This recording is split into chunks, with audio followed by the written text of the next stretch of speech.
Piricuta no se vende, se cuida, se defiende. Piricuta no se vende, se cuida, se defiende. Escucha al viento que te susurra al oído. Escucha al agua tan pura y tan fina. Escucha el fuego quemándote en el olvido. Bien, pues, me parece que esta presentación, más que una presentación, es una oportunidad humilde para decir pámpanos, que en wixárika significa gracias. Primero que nada, queremos decir gracias a todos ustedes por acompañarnos en esta ocasión tan importante para nosotros. Recientemente, Noam Chomsky, uno de los más respetados intelectuales en el mundo, expresó en ocasión de su crítica en contra de las mineras canadienses: es irónico que los así llamados pueblos menos avanzados son los que estén a la vanguardia tratando de protegernos a todos, mientras los pueblos más ricos y poderosos son los que están tratando de llevar a la sociedad a la destrucción. El pueblo wixárika es uno de los ejemplos más relevantes donde las comunidades indígenas se han organizado para defender la vida, no solo la de ellos como cultura, sino la de todos nosotros en contra de la rapiña, destrucción y muerte de las industrias de los llamados pueblos civilizados. Por ello, queremos decirles gracias. Gracias a esta poderosa cultura por su lucha. Gracias, por supuesto, a cada una de las personas que confiaron en nosotros y que permitieron que se cristalizara este proyecto. Con decirles que algunos de ustedes ilusamente compraron un libro hace más de un año sin saber siquiera si finalmente llegaría a sus manos. Gracias por su ilusión, que fue y sigue siendo la nuestra. Gracias a nuestros familiares y amigos que nos han apoyado, llenado de fuerza y ánimo para caminar pese a los obstáculos durante el proceso y a nuestras propias limitaciones. Gracias al Centro Cultural España por darnos la oportunidad de realizar esta presentación en la belleza de su recinto. Gracias, Amparios. La presentación estará estructurada de la siguiente forma. El doctor Johannes Neurath, curador e investigador de la Sala Gran Nayar en el Museo Nacional de Antropología e Historia y uno de los especialistas más reconocidos en torno a la cultura wixárika, nos dirigirá unas palabras. En segundo lugar, Luis Ramírez Trejo, escritor y director del proyecto, hará una descripción de las motivaciones políticas y la organización de la piel del desierto en su conjunto. Les proyectaremos un video sobre el proceso de creación del libro. Después yo les hablaré un poco de la aproximación artística y cerraremos con un mensaje que intenta capturar la esencia de este sueño. Esperamos que sea de su agrado y que al final se acerquen a nuestra mesa de venta justo a la entrada de la aventura. Muchas gracias.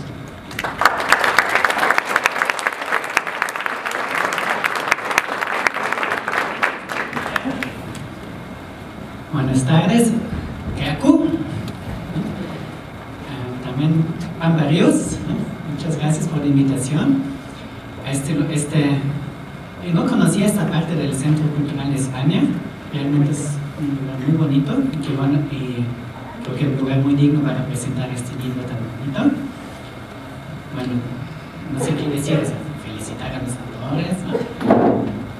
Así, realmente recomiendo que lean este libro. Creo que es una lectura que vale mucho la pena y que vean las fotos, que es un experimento muy interesante, que creo que bastante logrado, ¿no? donde hay una comprensión interesante, una comprensión adecuada, pienso, de la cultura wixárika, y también es obviamente todo eso es parte del gran movimiento contra las mineras en Wiricuta, y es entre muchas de las acciones que se han llevado a cabo estos años, ¿no? El Wiricuta Fest y todos esos eventos, y ahora esto, y somos parte de un gran movimiento con esto, y es importante que se hagan esas cosas. Algunos piensan que la lucha ya se acabó porque se suspendieron los proyectos de minería, pero esa es una cosa muy endeble, ¿no? Porque pues, en cualquier momento lo pueden volver a sacar, volver a empezar otra vez, ¿no? Porque los minerales ahí están y no se ha cambiado ninguna ley. Entonces es muy importante que se hagan esos eventos también para que este movimiento se mantenga activo, ¿no? Ahora voy a hablar un poco sobre cada una de las partes. Al principio se explica que es un proyecto autónomo, o sea, ellos no recibieron ni un centavo del gobierno, ni de Contraculta, ni de nadie de eso, ¿no? Ni de INA, ni de INBA, ni de... Y eso es, creo que muy interesante que se pueda hacer eso, ¿no? En México casi todo se hace con el gobierno, ¿no? Es muy raro que alguien particulares se pongan a publicar libros, la verdad, ¿no? De ver los editoriales, entre comillas, privados reciben muchísimo dinero del Estado. Ahora, entonces eso garantiza una autonomía frente a cualquier presión, ¿no? Y eso es, yo creo que es muy positivo. También es un libro, bueno, se hace todo con mucha transparencia, se sabe quién dio el dinero y qué se hace con el dinero. Es un libro muy respetuoso, ¿no? Muy, en ese sentido es, me gusta mucho porque se publica cada cosa sobre los huicholes. No sé, o sea, ahora sí eso sí es un libro hecho con respeto, creo que se ve la diferencia. Están muy preocupados si se debe decir Wixárika o huicholes. Bueno, hay una nota de Paul Liefman, o sea, se puede decir huicholes, no pasa nada, ¿eh? Y de hecho los huicholes son de los pocos que sí realmente tienen su propio nombre como nombre oficial, porque huichol simplemente viene de Wixárika. Los españoles no podían pronunciar bien Wixárika y se puede pronunciar un poco mal, y se surgió esa palabra. Eso no significa algo raro como pies negros o cabezas planas, todos estos nombres que tienen algunos pueblos indígenas, ¿no? O caníbales, ¿no? Muchos pueblos indígenas no quieren usar estos nombres que fueron una imposición, ¿no? Que vienen de otra lengua, y prefieren su propio nombre, sobre los Comcac, o los Tomono, Tomodame, ¿no? Hay muchos, ¿no? En huichol realmente es interesante que ellos sí tienen su nombre, ¿no? Pronunciado, pero ya como vimos no es tan fácil pronunciar Wixárika o Wixárika, ¿no? Bueno, dicen que es un libro sin pretensiones científicas, pero con mucho rigor, y que es un libro subjetivo, que dicen que es un acercamiento parcial, y así esas cosas dicen, pero yo quiero aclarar que la ciencia también es así, eso no es ninguna diferencia. O sea, un científico que piensa que es objetivo está mal, ¿no? ¿Sí? O sea, como científico social, sé que no, todos los acercamientos son subjetivos y parciales, ¿eh? O sea, eso no es tan especial. Lo bueno es que están tan conscientes de eso, ¿no? O sea, no pretenden decir la verdad sobre algo que, una verdad que obviamente es muy movediza, los huicholes tienen una cultura que realmente se reinventa permanentemente, o sea, aunque podría uno pensar, ya tengo toda la etnografía de los huicholes, el año después ya va a ser otra vez diferente, porque es una cultura donde la invención es muy valorada, ¿no? Todas, o sea, las cosas importantes se inventan, se crean, no son dadas como se dice, ¿no? Nada está dado, ¿no? Y esa es una diferencia muy grande con la cultura occidental, ¿no? En los huicholes se valora la invención y la creación, y también sus tradiciones las están todo el tiempo creando de nuevo. Eso es algo que a mí me parece ser muy importante. O sea, no están aferrados a sus costumbres, como se dice a veces así en la jornada, en estas publicaciones así muy indigenistas. Nadie se aferra ahí a las tradiciones, ¿no?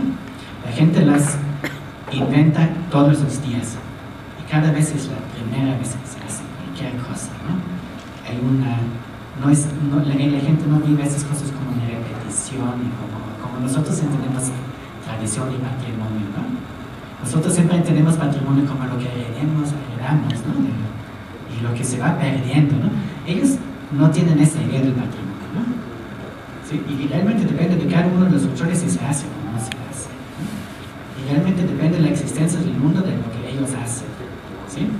El mundo no es la naturaleza que ahí está y que el humano opera sobre la naturaleza, ¿no? Realmente no es así. La naturaleza tiene que ser inventada por el hombre, ¿no? Entonces, esas implicaciones esas son muy grandes, y entiendo que eso no se entiende de la primera, pero como antropólogo siento que es una obligación de tratar de explicar eso a la gente, que hay gente que realmente piensa diferente, ¿no? Que no todos pensamos que la naturaleza está ahí, ¿no? Los elementos y los átomos y las moléculas, ¿no? Y que eso no podemos cambiar, ¿no? Y que nosotros pensamos que solamente podemos cambiar lo espiritual, lo psíquico, ¿no? ¿Sí? Ellos no hacen esas distinciones. Por eso no les gusta que la UNESCO les quiera poner en el patrimonio inmaterial, intangible, ¿no? Para ellos se niegan a diferenciar entre lo material y lo inmaterial, ¿sí? Y por eso ahí tengo una observación que dice que van a difundir la cosmovisión de los Viralitari. Los luchadores no tienen cosmovisión, ¿no? No es correcto hablar de cosmovisión porque no es tan cosmos que ahí está y que ellos tienen una visión sobre el cosmos, ¿no? Sí, porque no, es esa relación entre materia y espíritu que ellos no tienen, ¿no? Bueno, pero es motiva. Muchos antropólogos hemos usado esa palabra, pero ya nos dimos cuenta que no es muy adecuada, ¿sí? Que no son ideas sobre la naturaleza que ellos tienen, ¿sí? Ahora, hay otra cita que quisiera comentar que viene ahí, una cita de Claude Lévi-Strauss, el famoso antropólogo francés, que dice: cada cosa sagrada debe estar en su lugar, ¿no? Y luego, esa es una cita que viene de un libro que se llama De Jacob, de Alice Fletcher, es un libro de 1904, un clásico así de la antropología norteamericana. De hecho, es un libro muy, muy bueno sobre el ritual de los ponis, ¿no? Y ahí Lévi-Strauss añade, o sea, la cita es: cada cosa sagrada debe estar en su lugar. Inclusivamente, podríamos decir que es esto lo que la que hace sagrada, puesto que al suprimirlo, aunque sea en el pensamiento, el orden entero del universo quedará destruido. Ahora, se me hace que es una cita un poco sacada de contexto, tal vez, y da la impresión de que las cosas sean como muy frágiles, ¿no? Esa idea que tienen, digo, por ejemplo, la idea de que en caso que sucediera que la minera destruyera Viricuta, ¿no? Esa sería muy fea, muy horrible, pero no sería el fin de los huicholes, ¿eh? O sea, los huicholes tienen una capacidad de reinventar, son súper flexibles en esas cosas. Ellos defienden sus derechos, ¿no? ¿Sí? Y si se acaba el mundo o no, eso depende de ellos. O sea, y ellos, o sea, si todo se puede arreglar, si se hace el esfuerzo necesario. No están en el apocalipsis, apocalipsis de los ecologistas, ¿no? Piensan que se va a acabar el mundo, se va a acabar todo, ¿no?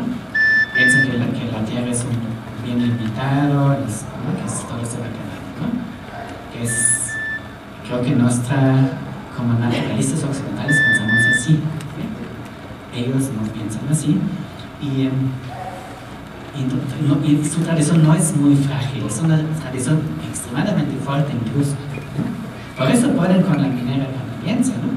Se quedan más en el mundo pobre con una empresa de estas, ¿no?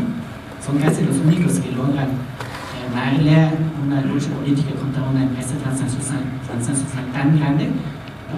Que nunca en ningún lado obedece las leyes, pero aquí se le ha obligado a decir es muy, muy libre, que no se van a dejar hacer más abajo, ¿no? O un problema así, ¿no? O sea, lo que me llama la atención es que no insisten tanto en la autonomía de los huicholes, que toda esa es una lucha por defender su autonomía y sus derechos que saben que tienen, ¿no? Y que no van a renunciar, ¿no?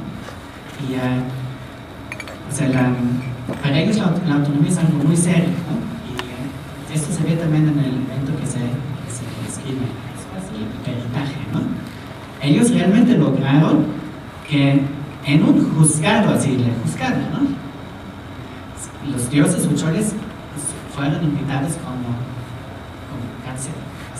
evidencia, ¿no?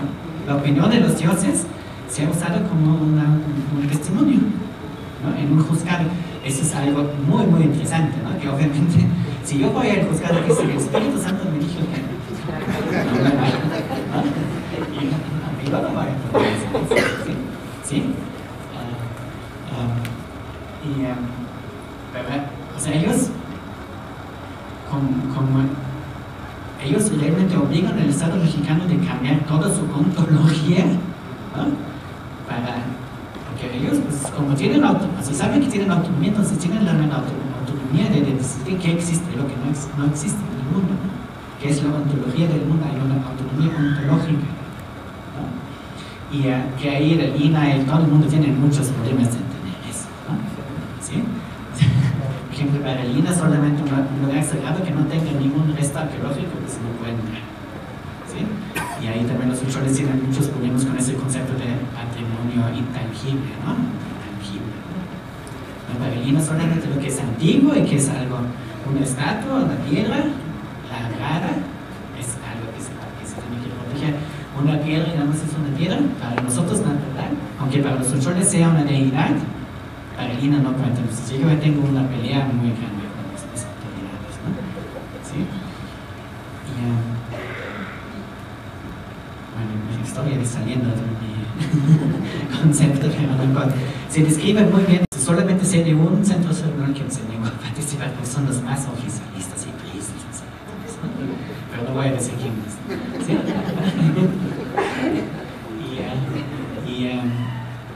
Entonces, eso es muy raro, porque cada grupo lo hace normalmente por autónomamente, ¿no? Pero es muy importante que cada comunidad es autónoma frente a las otras. O sea, en los usuarios no hay gobierno central, ¿sí?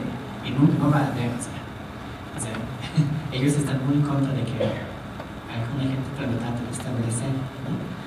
Nada más para esa ocasión crearon una organización que abarcaba realmente a todos los buchones, casi todos los buchones. Sí, que luego se desintegró muy pronto, ¿no? No está ya no funcionando igual, ¿no?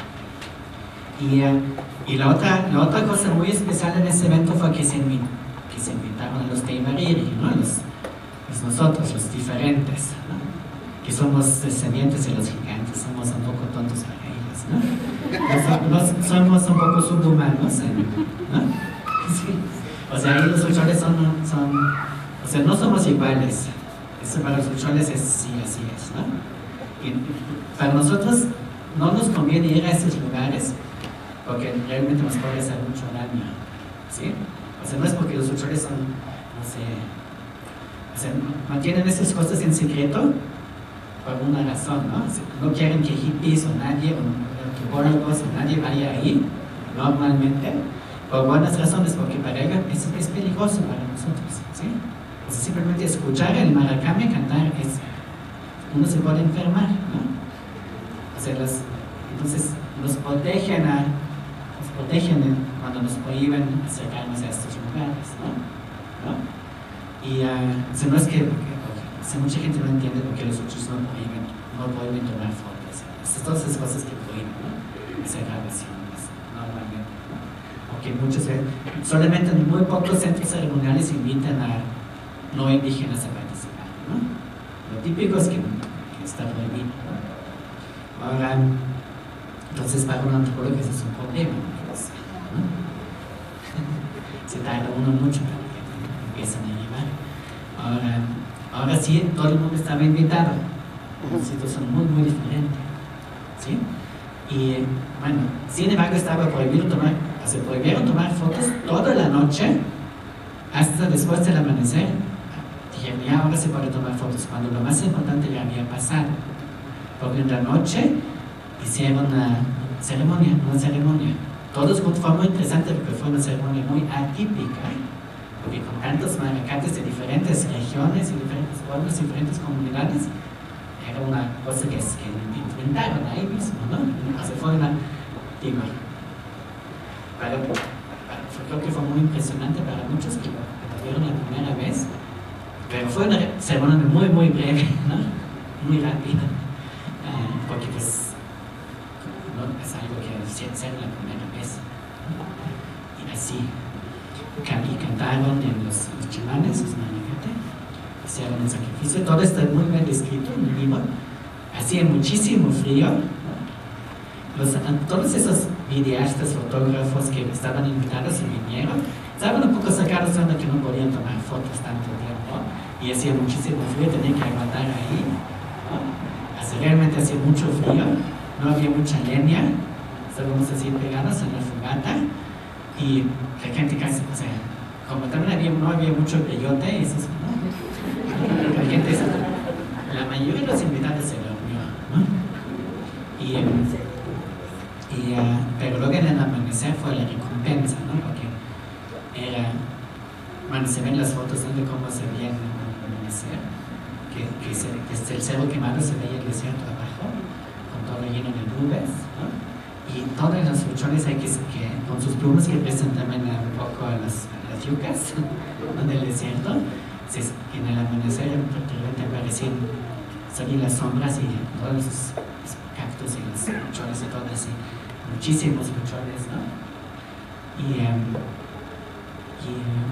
O sea, fue una experiencia muy impresionante, y de repente todo el mundo pudo tomar fotos y fueron muy felices todos esos buchones, ¿no? Pero ahí entonces llegó la conferencia de prensa, entonces se divulgó en español lo que dijeron los dioses, ¿no? Y ahí viene el texto íntegro de esto, y pues los dioses estaban muy preocupados, ¿no? Y exhortaron a los buchones a realmente trabajar juntos, ¿no? Y hacer todo lo posible para impedir esa destrucción, ¿no? Entonces realmente nos dieron también a nosotros la tarea de trabajar para que se lograra parar todos esos proyectos de minería, ¿no? Y bueno, ahí estamos, ¿no? Trabajando en eso, ¿no? Y ¿qué más iba a decir?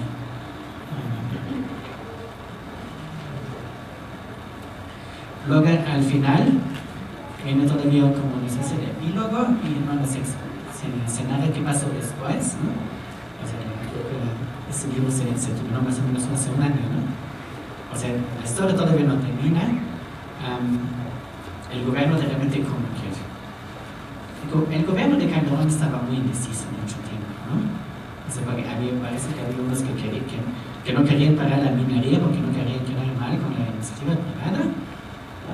Y otros que tenían mucho la prensa internacional, ¿no? Y cuando fue, bueno, primero eso, después el Wirikuta Fest, el gran concierto, ¿no? Con todos esos famosos grupos que tocaban para los buchones y para el Wirikuta. Y luego la prensa internacional empezó a sacar el tema, entonces el gobierno de repente se volcó hacia la protección del Wirikuta, ¿no? Un poco ridículamente, pero así son estas cosas, ¿no?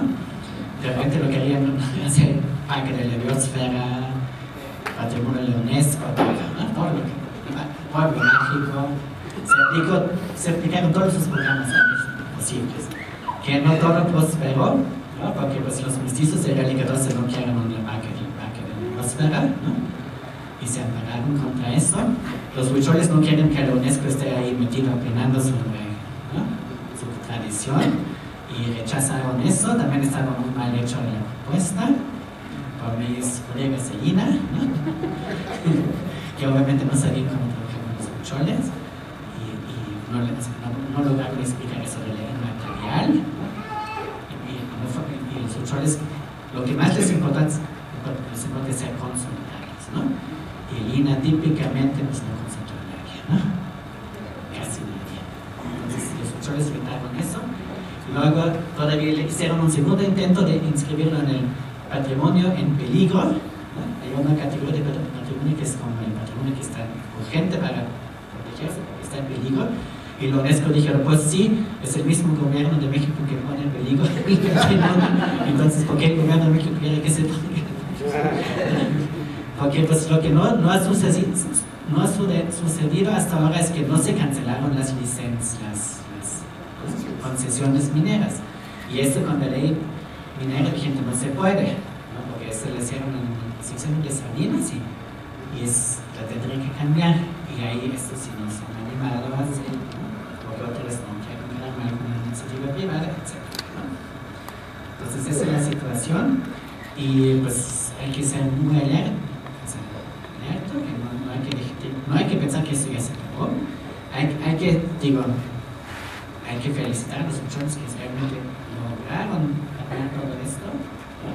Yo creo que aquí también se entiende que todo ese movimiento sí fue dirigido por los huicholes, no son unas ONGs que se pusieron ahí de organizar, sino realmente fueron los huicholes que manejaron este movimiento, inclusive más que en el caso de los zapatistas, que fueron un movimiento de los indígenas, ¿no? Porque todo el pensamiento atrás fue, yo pienso que 100% indígena, no había nada de... ¿no? Había a veces una traducción al discurso de ecología, al discurso de otras cosas, para que la gente entendiera, ¿no? Pero realmente fue un movimiento de los huicholes, ¿no? Y muy bien organizado, ¿no?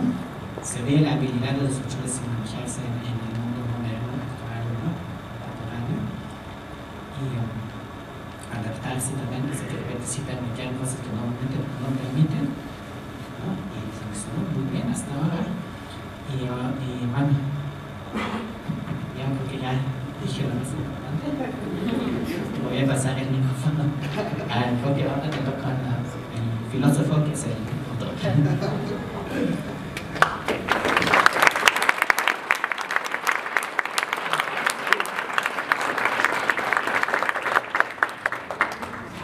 Bueno, yo primero que nada quiero agradecer la presentación que nos hace el doctor Nagurat. Me doy cuenta de lo cercano que estamos incluso en términos de entendimiento de los movimientos y lo mucho que aprendí en estos 10 minutos y que creo que voy a pensar en un par de veces más. En esta parte de la presentación lo que yo voy a hacer es presentarles el proyecto de La piel del desierto, ¿no? La piel del desierto no nada más es un libro, es un proyecto, y es un proyecto que tiene unas raíces, reflexiones que hemos venido construyendo desde hace ya varios años. Cristian y yo nos conocemos desde hace creo que 30 años o algo así, sí, ya estamos viejitos, pero yo creo que los últimos 10 hemos tratado de consolidar iniciativas que respondan a nuestras necesidades políticas, y poco a poco creo que hemos consolidado un discurso propio, por supuesto con referentes diversos, pero un discurso propio que se ha cristalizado en este proyecto, y eso es lo que ahora les voy a explicar. Bueno, esta parte ya nos las contó Johannes. Me pongo desde aquí por si...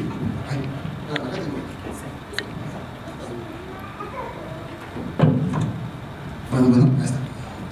Bueno, esto es lo que nos contaba Johannes. Finalmente La piel del desierto empieza con este acontecimiento en el cual los huicholes, las comunidades huicholas, se dan cita el 6 y 7 de febrero y llevan a cabo este peritaje tradicional para que en un diálogo cercano con sus dioses, sí, pues decidieran qué hacer ante el embate de estas industrias mineras. Ese es el principio del proyecto, ¿no? Creo que me dio esta cosa de alta tecnología, sé que malo con alta tecnología, pero a ver si lo logro. No.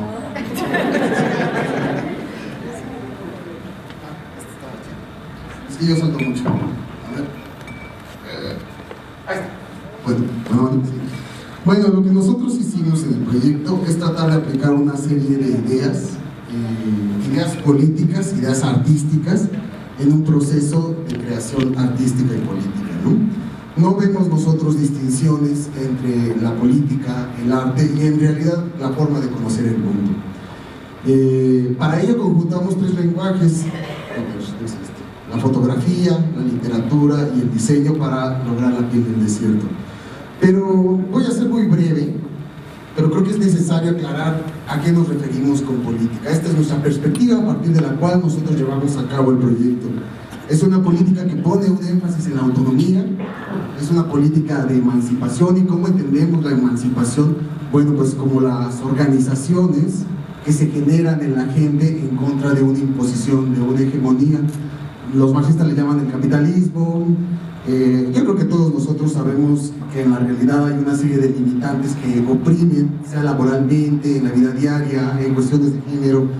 En el momento en que un grupo se autoorganiza y establece una fisura en esa estructura que lo oprime, ahí se genera una política de emancipación.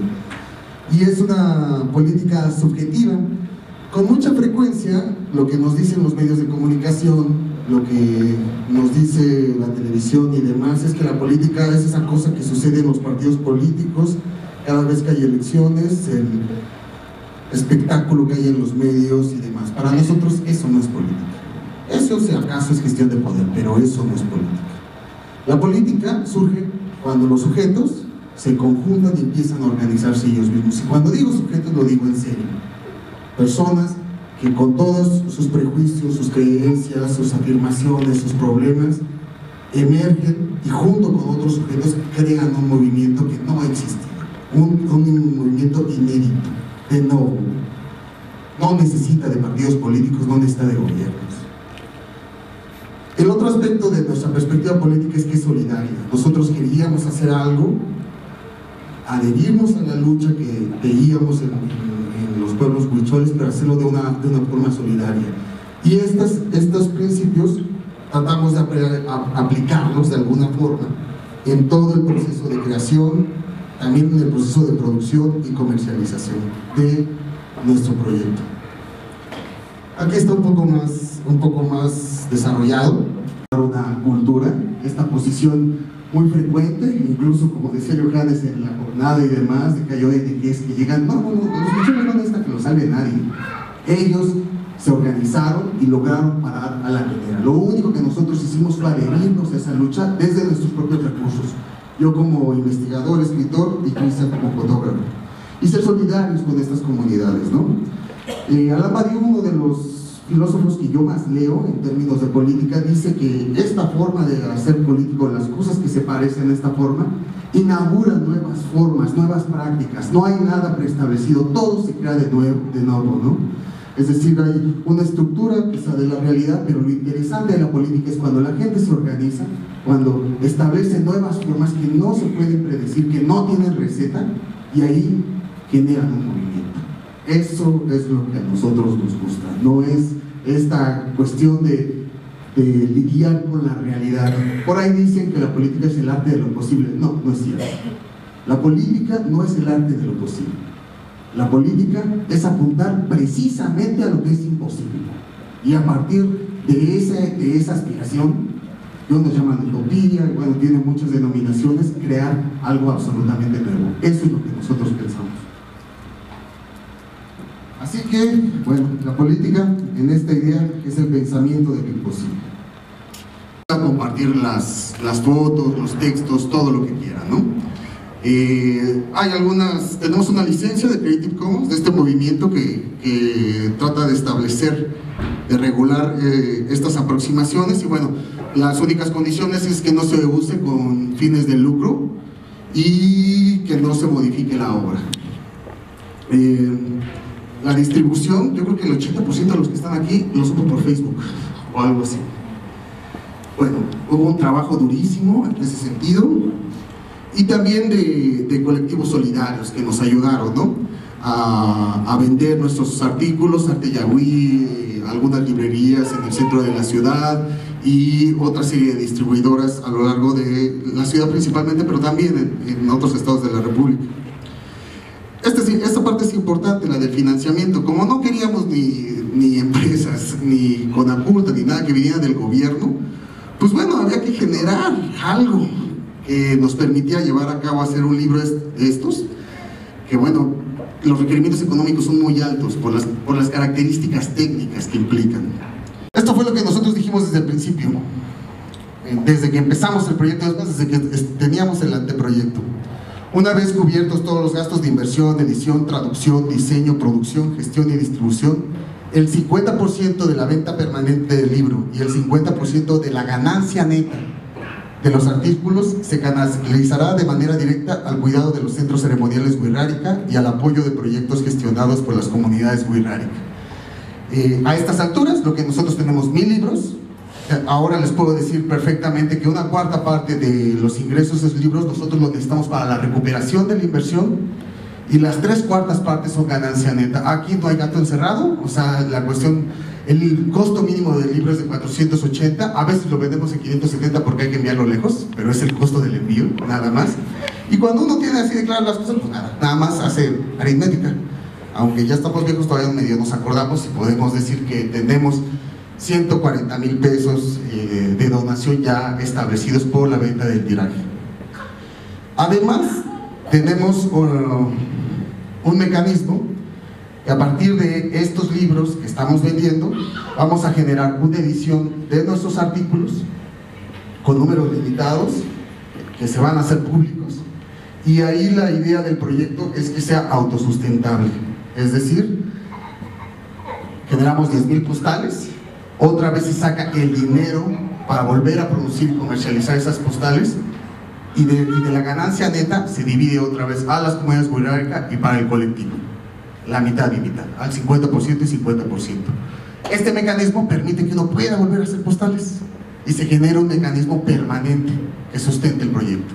Es decir, esto no se acaba con la venta del libro, con la venta de lo que ustedes ven allá afuera, sino que la idea es que sea permanente.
no se vende, se cuida, se defiende.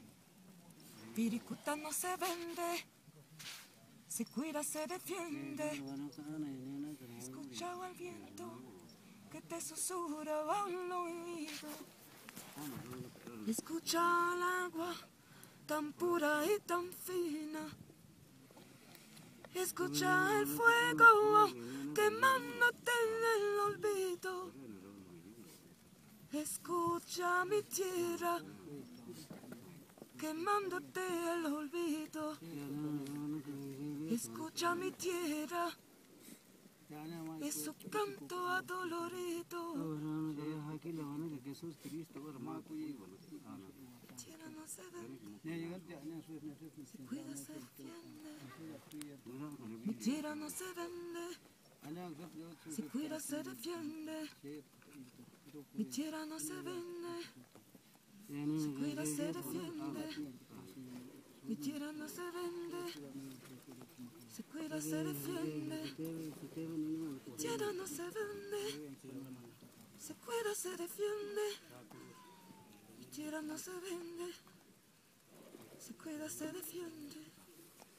Viricuta no se vende, se cuida, se defiende. Viricuta no se vende, se cuida, se defiende. Viricuta no se vende, se cuida, se defiende. Viricuta no se vende, se cuida, se defiende. Ahora, ¿cómo es que se da el proceso de creación? Un poco para poderlo explicar, me gustaría leer el prólogo del libro que habla acerca del proceso de creación. Y dice: mirar con la pluma o con la cámara es hacer una declaración de parcialidad, es aceptar que en la realidad hay una riqueza inabordable de la que solamente tenemos atisbos, una pedacería de luz, un enjambre de sonidos, un manojo aleatorio del tiempo. Con ese material formamos colores, inventamos cantos, contamos historias. La tarea es infinita, lo sabemos y lo aceptamos. No hay mirada capaz de abarcar la realidad, pero tampoco realidad capaz de agotar la sed de una mirada. En el camino construimos el mundo, él se construye con nosotros. Juntos nos levantamos en tensión. Nuestra metodología es simple. En Viricuta la mirada golosa paladea todos los rincones. Los rincones se agazapan escondidos, se burlan de la ambición de la pluma y de la cámara. Al final, solo quedan fragmentos que se entrelazan, se toman de las manos, se acarician incompletos sin compadecerse, se sonríen entre ellos, se acompañan, se convierte poco a poco en la sutileza de una piel, la piel del desierto. Entonces vino el proceso, después cuando llegamos a la ciudad, vino el proceso de editar todo lo que habíamos compilado en estos viajes, y de pronto pues decidimos hacer algo, pues decidimos emprender un proyecto, y justamente todo lo que, las cosas extraordinarias que vivimos, de pronto encontramos que hay personas que se han dedicado como a darle un cierto significado, y Luis hizo una parte muy importante en la investigación. Vino la parte de la investigación, leyó no sé cuántos autores, muchos, y bueno, de esa parte se desprende justamente el guión, que es una narrativa fotográfico-literaria, donde se buscaba justamente hacer lo contrario a lo que tradicionalmente se hace, que es no darle peso a la imagen y ponerles pies de fotos, ni dar una explicación grande y poner una ilustración ahí, ¿no? O sea, en realidad lo que se buscaba, o lo que se buscó, fue hermanar estos lenguajes, y me parece que se logró de una muy buena forma este guión que se hizo. Posteriormente vino la parte donde entra Lalo, que es la parte del diseño, muy importante, por cierto, y lo que hizo Lalo fue unificar estos dos lenguajes y a partir de su propia creatividad y sus recursos, él pues, le dio un sentido y justamente unificó como los lenguajes sin dejar de lado las motivaciones políticas. Posteriormente, y por último vino, comenzamos a colaborar con las comunidades wixárikas, hubo algunas pláticas con compañeros huicholes, con Guadalupe y Teresa Carrillo, que fueron las personas que ellos accedieron a colaborar con nosotros. Bueno, ¿sí? Sí. Para finalizar esta presentación, voy a leer un pequeño ensayo que intenta capturar cuál es la esencia del proyecto de la Creel del Desierto. Y bueno, empieza así. El pequeño ensayo tiene como título La piel y la cosa.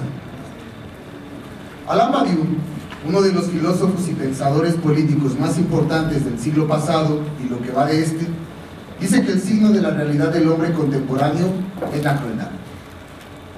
Badiou nos recuerda que durante la Segunda Guerra Mundial, el régimen nazi, esa máquina asesina, colmó nuestra imaginación con un horror pocas veces registrado en toda su bestialidad y desolación.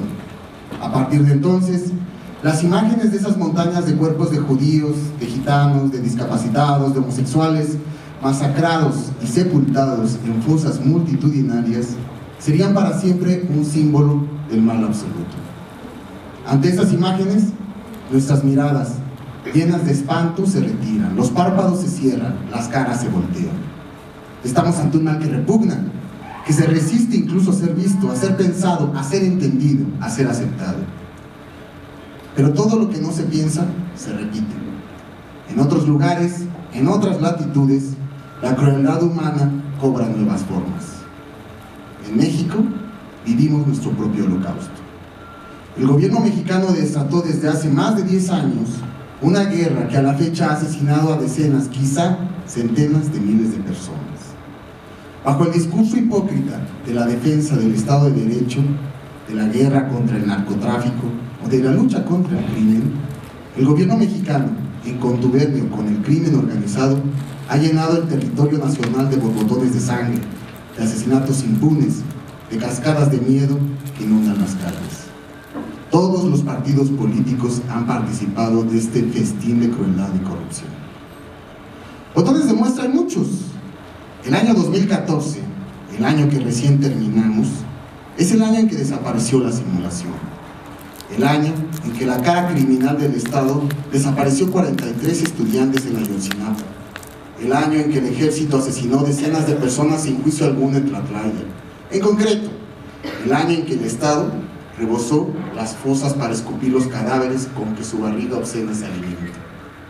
Hoy, a principios del 2015, pensar a México es pensarlo desde sus salientes más punzantes, desde las fosas con que el territorio nacional se ha convertido en un osario, desde el crimen de Estado con que se organiza el asesinato, la desaparición o la simulación masiva. Pensar a México hoy es dolerse de él, desgarrarse como nos desgarra la injusticia, el bochorno del asesinato sin sentido, la estupidez hecha cuerpo desmembrado. A fin de cuentas, las fosas de Iguala o de Cocula en Guerrero, las de San Fernando en Tamaulipas, las de Jalisco, las de Morelos no están, en su esencia, tan lejos de las fosas nazis de la Segunda Guerra Mundial. Pero la muerte es una hidra de muchas cabezas. Algunas de ellas no solo matan personas, también matan culturas completas. En un buen número de países considerados como no desarrollados, empresas mineras de capital transnacional llevan a cabo, bajo la mirada cómplice de gobiernos locales, proyectos de gran envergadura para obtener minerales u otros recursos. A su paso, esta industria suele dejar una larga secuela de pobreza y destrucción de la naturaleza. Y la mayor parte de las veces destina a la extinción o a la permanente conflictividad social a las comunidades y culturas residentes en los territorios que se explotan. En México, la hidra se multiplica. Su estela de muerte parece inevitable. Un grandísimo porcentaje del territorio nacional está ya concesionado a empresas cuyo único fin es obtener la mayor ganancia a cualquier costo. En este panorama, con un gobierno más preocupado por mantener el peinado y y aparecer en las notas de revistas del corazón que en procurar al beneficio de la mayoría, el mexicano común parece estar destinado a ser una víctima del abuso permanente. Aparentemente, la única alternativa que tenemos es cuidar nuestra familia, nuestros amigos y nuestro trabajo, por cierto, cada vez peor pagado. En fin, cuidar nuestro jardín y nuestro huerto y desear con todas nuestras fuerzas no ser la víctima siguiente. Sin embargo, aquí y allá numerosas voces de resistencia sugieren que hay otras posibilidades, por más imposibles que parezcan. La historia reciente de la lucha para salvar el territorio sagrado de Wirikuta es un excelente ejemplo de cómo los pueblos originarios, lejos de asumirse como simples víctimas, se coordinan con la sociedad para abrir horizontes inéditos de participación política y defenderse de un sistema cuya voracidad destruye por igual ecosistemas, pueblos, culturas y seres humanos. No son los únicos. Otros grupos en contra de la instalación de mineras, presas o hidroeléctricas comparten su lucha. El pueblo yaqui defiende sus recursos pese al asedio permanente del gobierno. Los hermanos zapatistas desde el sureste nos muestran desde hace décadas que si hay una esperanza, esta no se encuentra en los partidos políticos y la política tradicional, sino en la propia capacidad de autoorganización. Los colectivos contra la represión en las ciudades se mantienen con sus justos reclamos. Las luchas sindicales, los movimientos en contra de la reforma energética y las protestas contra la desaparición de los estudiantes en Ayotzinapa son voces de resistencia que nadie puede ignorar. La piel del desierto intenta, de forma humilde, configurarse como uno de esos discursos de resistencia y autonomía. Una piel, como cualquier médico sabe, es la primera barrera que protege los tejidos, el cuerpo, la vida. Para nosotros es claro, los Wirraritari, con su lucha, son la piel que defiende la vida del desierto sagrado de Wirikuta. Lo único que hacemos los autores en este trabajo es usar nuestros propios recursos para, mediante una indagación rigurosa, una convicción artística y una actitud llena de respeto hacia la cultura wirrárica, compaginar las posibilidades de los lenguajes visual y literario para adherirnos a la lucha de este pueblo. Nuestra metodología no tiene recetas.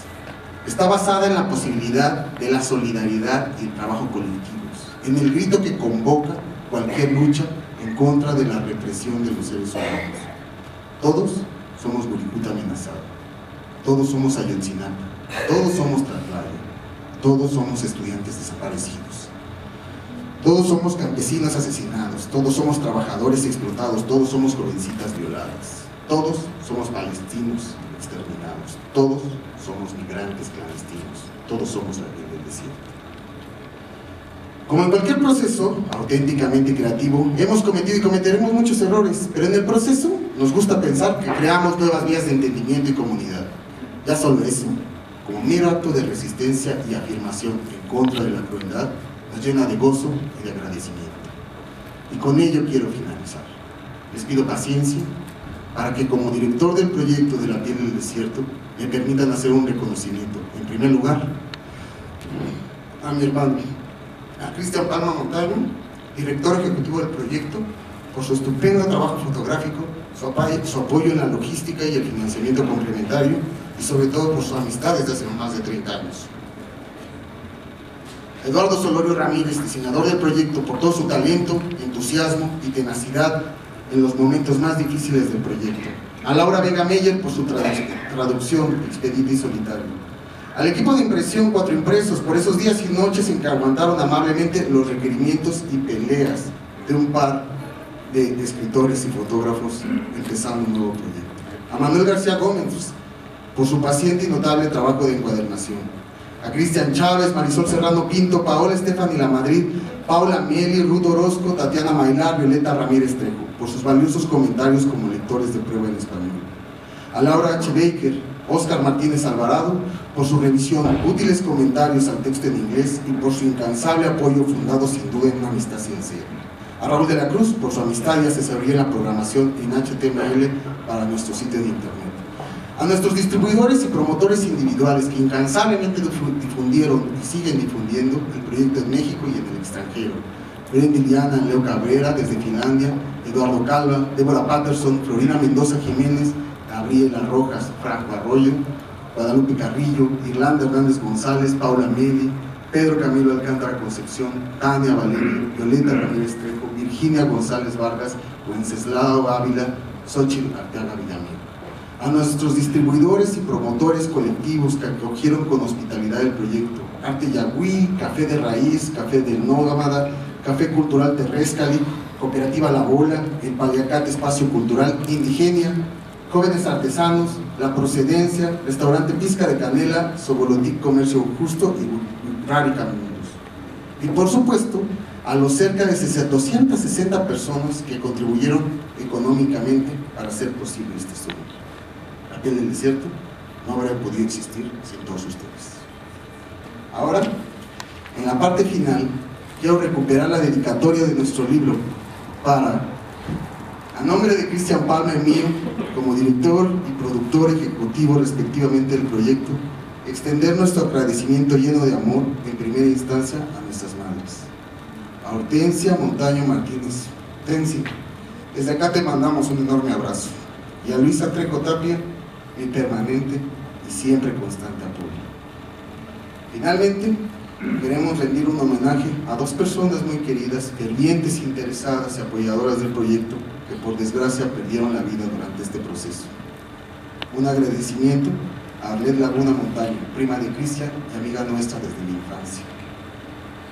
Un agradecimiento de todo corazón a Dante Celorio González, hijo de nuestro amigo, diseñador y creador Eduardo Solorio Ramírez. Pido para ellos y para todas estas personas finalizar a manera de homenaje con un fuerte aplauso.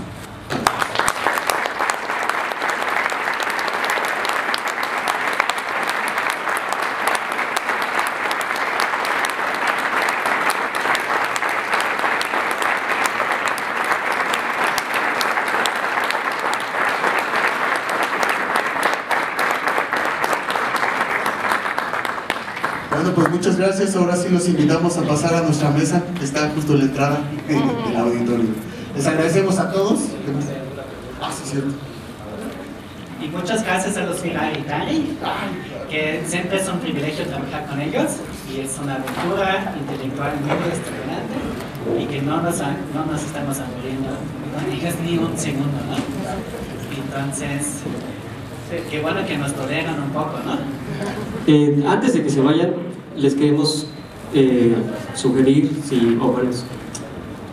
dar el micrófono, darles la voz si tienen algunas preguntas, comentarios, pues son bienvenidos. No sé si alguien tenga por ahí algo que decir, algo que opinar. La tristeza escuchar a los mismos Radicali decir que nosotros como mestizos no entendemos el enojo de los dioses, no entendemos por qué están tan mal las cosas, ¿no? Que nosotros le apostamos a toda esa violencia, a una condición humana, a falta de oportunidades, pero realmente es una falta con nosotros mismos porque no tenemos la espiritualidad que ellos manejan. Muchas veces en varios libros que también he leído en la Comisión Nacional de la Defensa del Desarrollo de los Pueblos Indígenas, bueno, tristemente me encuentro que primero esa institución ya no hace investigaciones sobre el pueblo, tiene material ya demasiado atrasado y muchas veces me he dado cuenta que es material falso, que es incongruente o que realmente no es lo que es la cultura. Entonces, para empezar, ahí tenemos un tropiezo. Y lo segundo es que me gusta mucho que ellos mismos mencionan que a nosotros, si nos quitaran todo esto que tenemos de la tecnología, del dinero, no podríamos sobrevivir. En cambio ellos sí. Yo creo que esa es la gran diferencia entre apostar a lo material y apostar a lo espiritual. Les agradezco infinitamente porque han alimentado mi motivación de ejercer un discurso teatral, un discurso artístico, también en apoyo a esta comunidad. Y no sé, me dejan con un nudo de la garganta porque realmente uno quisiera hacer más, quisiera estar más atento y quisiera, no sé cómo decirlo, pero creo que es paso por paso. Entonces, ver concluido su proyecto realmente es muy alentador para que los demás iniciemos a hacer el propio. Entonces, yo sabía que tenía que venir, ya supe por qué. Entonces, muchísimas gracias y que su proyecto llegue a más. Luis, Cristian, estuvo excelente el trabajo.